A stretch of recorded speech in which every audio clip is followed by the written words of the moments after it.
Well, good morning. Today is Tuesday, September 4th, and it's my day 4 of my giveaway. So hopefully you went over to my channel earlier and subscribed.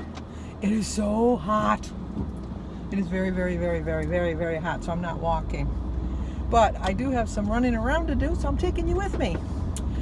We had the cement poured for our driveway on the 23rd of August, and they still haven't taken the sawhorses away. And so I'm going to go over there to the water department to see if we can just move them ourselves. I think we can. I think it's a week, but it might have been 10 days. But it's definitely been, what, 8 and 4 is 12 days. So I think we're pretty safe to take them off. But I want to just check and make sure. And then I got to go to the bank, and we used to have this one of these pension checks direct deposited, but sometimes, I don't know why, it never went in the day it was supposed to go in. And when you're on a fixed income, you kind of, count on that paycheck. Well, like even if you're not on a fixed income, when you're working, you expect your paycheck to be there on a Friday, if that's your payday. And, thank you. They couldn't hear me, but they saw me wave. Anyway, so I mean, if you want it on a certain day, so I'd like to get this check by the 7th of the month. And sometimes I wouldn't get it to the 10th or the 11th. So then I asked them just to mail it to me, mail me the check, and the check comes on the 31st. So they had a whole week to get it in there on time, but I don't understand what the difference. So anyway, I get the check mailed to the house, and then all of our other stuff is direct deposit, and we don't have any problem with it. But this particular one, so it's just easier because I have my bills. Not that you care, but I have them automatically debited out of my checking account, so it saves me postage and remembering that I have to pay them and all that good stuff. So anyway, what else? And then I have to go to the post office because I have to mail my packages. I'm still waiting to hear from Rosie Muro and Kelly Mariquette. But Kelly just won last night, so she might not, or he might not have seen the, because Kelly can be a girl's name or a boy's name. But I haven't heard from them yet. And I'm surprised I haven't heard from Rosie yet. You can always Facebook message me because I go on Facebook almost every day. I don't post a lot. I share a lot, but I don't post a lot. But I do like Facebook. I do. I know you guys are all askew again. I don't know what the deal is. I gotta figure out what's going on. I was gonna get a new car in the spring, but now I'm thinking I'm gonna wait until next summer when the new models come in, and I'll just buy an older model. Well, not an older model, but I'll buy like the 19 and 18. Get it a little bit cheaper, save a little bit of money. Because this car, there's nothing really wrong with it. Oh, there is. That's it. I was going to tell you my car story. I'll tell you that when we get back. But we're here. Let's go see what we got to do. Okay, supposedly they're going to come and get them today. We'll see. We'll see if that's true. Anyway, I was going to tell you my car story, which I've told before, but I have new subscribers, so I'm sorry to the ones that have already heard this story. But it was in the middle of winter, and I was coming home from work, and it was a really bad, snowy, icy day. And my phone had gone dead on the way home because I forgot to charge it before I went to work.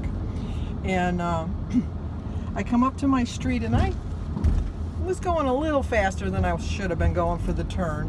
But what's the problem is this. The highway, not the highway, but the street I live off of is a main thoroughfare, and the speed limit is 50. But then you got to go on to my side street, which is 25. So like you should slow down, basically, really. But anyway, so I was coming to my street, and I went to make my turn, and I hit a patch of ice, and I went into a slide, and I couldn't control the slide enough that I had the choice of taking out a stop sign or taking out the gas pole that does the natural gas to the neighborhood. I opted for the stop sign. So I took out the stop sign, and it wrecked up the whole front end of my car. But I live around the corner from a school, so a lot of kids cross at that crossing, thing. And so I left the scene of the accident and went home and called the police and reported myself.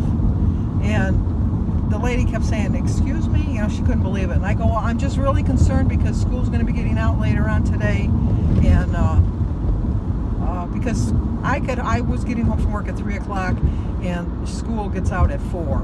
So I just figured a police officer could be there. I mean, there's a crossing guard, but like just to make sure as an extra precaution." And so she says, "Well, okay." I said, "Well, I'll be there. I'll be the gray car." So when I came back, I was able to park on the opposite side of the street, but I parked back far enough because I knew that was an icy patch.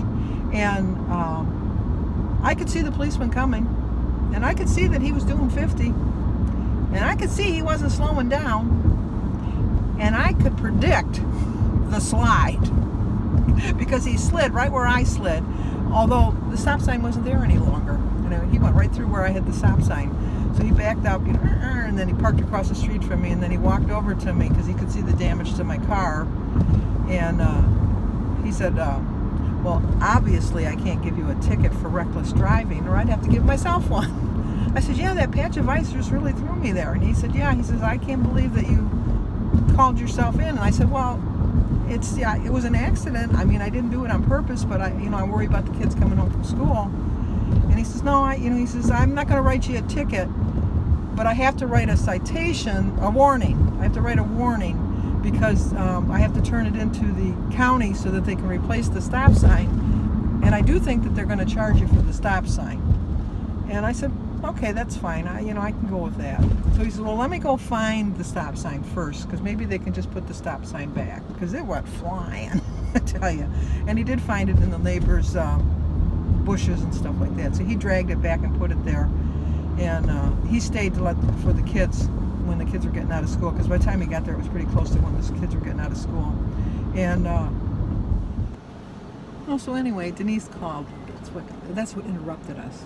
I don't know where I left off. Well, anyway, I never got a bill from the utility company. They did put the sign back up that same day. I think it was the same sign. I think that's why I didn't get charged. And then my front end was kind of wrecked up a little bit, so my car is gray. So I got some gray Gorilla tape, duct tape, and I duct taped my whole fender back together. And that happened in 2012. And I'm still driving with the duct tape all over the front end of my car. But I don't dare go through a car wash because I'm afraid that the car wash will rip the whole bumper off. Hello, how are you today? Real good. How about you? I am great, thank you. I'll be right back with your receipt. Okay, thank you.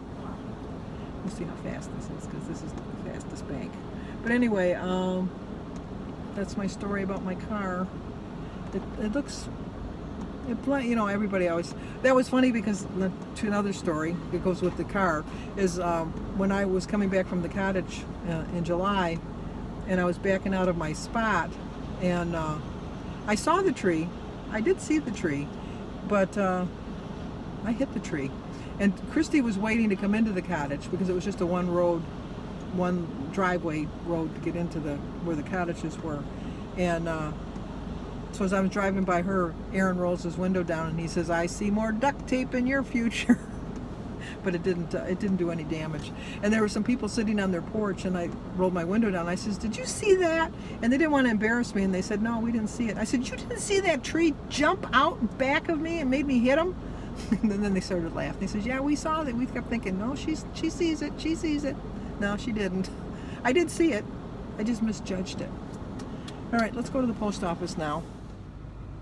Okay, I just left the post office, and Nancy Niebrook, your package should arrive on Monday, September 10th. I think I put everything in the book. I think I did put it in there. It just felt smaller for some reason, but I know I did. But please Facebook message me if I forgot something. But I'm almost positive. It seemed smaller for some reason. I don't know why. But anyway, and Bonnie, yours is going out. You should get yours Thursday, because you live in Michigan, same as me. So yours should get there Thursday. So let me know if it doesn't get there. I did get insurance on it, so not that it was a lot, but it comes with insurance, I think. So let's go home. I want to get crack-a-lack and drinking my water. Okay, let's eat, because I'm hungry. Look how watery my oatmeal is. Look at this. You know what I did? I really screwed up. It calls for a cup of water and then a half a cup of dry oatmeal. And so I put a quarter cup, which I had my measuring cups mixed up because I'm measuring now. And so I had the half a cup for the cereal and the quarter cup for the milk. But somehow I used the quarter cup to measure out my oatmeal, and I couldn't figure out why it stayed so thin. It's because I didn't use the right measuring cup. Oh well. Anyway, let's start our day. I started my day with a prayer. I drank 80 ounces of water so far. My quote, I'd like to thank Dolly Willer because she sent it to me. It's never discourage anyone who continually makes progress, no matter how slow. As we know, I'm going very, very slow, but I'm going to get there. 0 for my berries, banana, egg, tea, and water. No grapefruit. Wah, wah, wah. 4 points for a half a cup of oatmeal when really it's only a quarter of a cup. And 1 point for a quarter cup of milk. 3 points for a half of a Linder's plain bagel. And 1 point for a Laughing Cow cheese. It's 9 points. It's 14 points left. I know that's a lot of points for breakfast, but you know what? Think about it. You probably spend that much on dinner. You can flip your meals around. That's what I plan on doing today. I've decided to have breakfast for dinner. So I'm going to have the Kodiak pancakes, some center cut bacon, and sugar-free syrup, and I am going to splurge and have a glass of milk. So it's 5 points for the half a cup of Kodiak pancake mix, 5 points for 1 cup of 2% milk, 1 point for a half a cup of sugar-free syrup, and 3 points for my 3 slices of center cut bacon. I had it right on the mark today, 14 points. I'm really happy, and I'm going to really enjoy my breakfast for dinner. Well, another successful day. I was really surprised I didn't go over my points today. I'm having fun doing the giveaway. I really am. It's a lot of work. I'll be honest with you. It's a lot of work. But you guys are so worth it. You really are. And I am having fun. And tomorrow is supposed to be another hot day. It's supposed to be 95. And the humidity is supposed to be real high. But on Thursday, it's supposed to start cooling down. So I'll be able to start going for my walks again, which I'm really kind of missing, I'm going to be honest with you. I have to get up early in the morning because tomorrow is Alyssa's first day of middle school, and her mom's got to work because she's a teacher too. So, not teacher too, but she's a teacher, and so she can't bring her. So I told her I would bring her. And she's only got a half day, so I got to pick her up afterwards too. But David's first day of school, senior. Okay. Oh, Sophia started school today too, and Sebastian and Oliver, but I haven't got a hold of Danny yet to see how Sebastian and Oliver's day went. I'll have to check them. I'll have to call them. Why are you guys detaining me? I got to call them. I got to find out how my grandsons did their first day of school. Oliver's in the 1st grade, and Sebastian's in the 2nd grade. And I think their soccer starts next week, so I'll start doing that. So, okay, give this video a like, subscribe if you're new to my channel, leave a comment, and share it if you think somebody might like to see it.